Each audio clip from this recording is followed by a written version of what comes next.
In the midst of his deep contemplation and pondering, Adam settled into the embrace of sleep after an exhausting meditation session. In the realm of dreams, scenes changed rapidly. Suddenly, he found himself in a dark and gloomy room, sitting alone on the edge of an old bed. This place was engulfed in an atmosphere of mystery and tragedy, and what made things even stranger was that he knew he was in a dream, yet the harsh realism of the place and time surrounded him unbelievably. Upon awakening in this dark cell, his feelings were torn between fear and wonder. All he could do was prepare to explore this mysterious world, despite his awareness of its dreamlike nature. As Adam rose from his bed, curiosity guiding his steps, he approached the door with hesitant strides, his heart pounding in anticipation of uncovering the mystery surrounding him. As he pushed the open door, he was met with a scene reminiscent of nightmares. He emerged to find himself in an old abandoned place that resembled a prison, with dark corridors stretching endlessly, walls reeking of darkness and the accumulation of time. In these corridors, there were multiple rooms, much like the one he had emerged from. Adam didn't hesitate to explore these deserted rooms, finding in each room a person sleeping on the edge of the bed, as if suffocating in their dreams. The rooms were eerily crowded, and the eerie silence that pervaded the place was extremely frightening. Adam began searching for an exit from this frightening prison, and it wasn't long before he found a spiral staircase leading down beneath the prison. He began descending into that dreary spiral staircase, encountering an old woman in tattered clothes sitting in front of an old computer, manipulating the forgotten secrets of this ancient prison.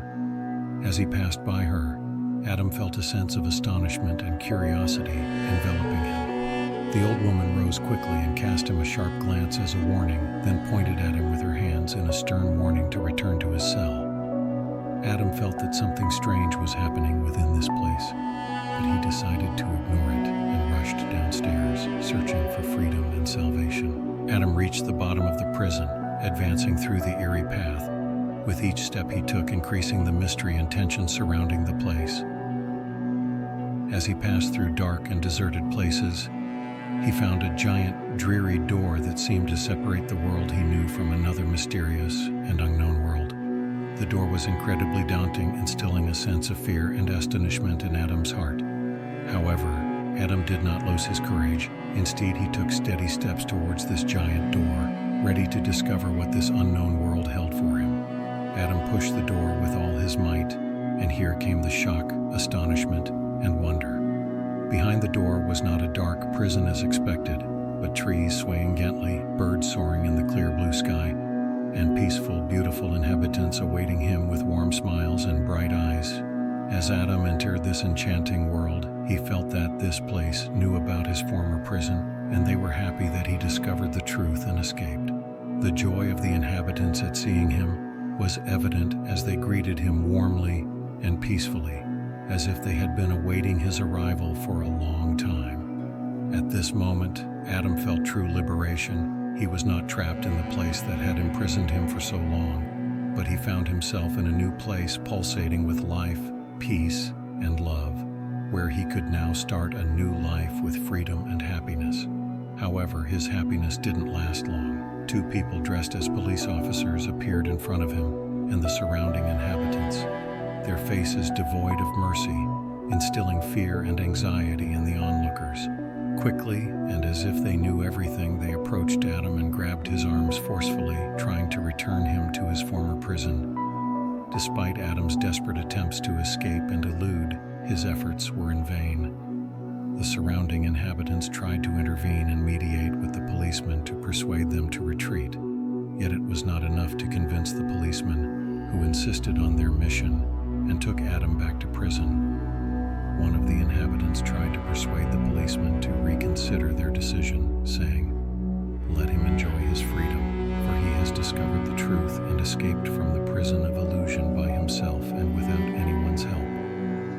However, to no avail, as the policeman took Adam back to prison, where he disappeared into the darkness of illusion, and the dream continued to dominate his reality.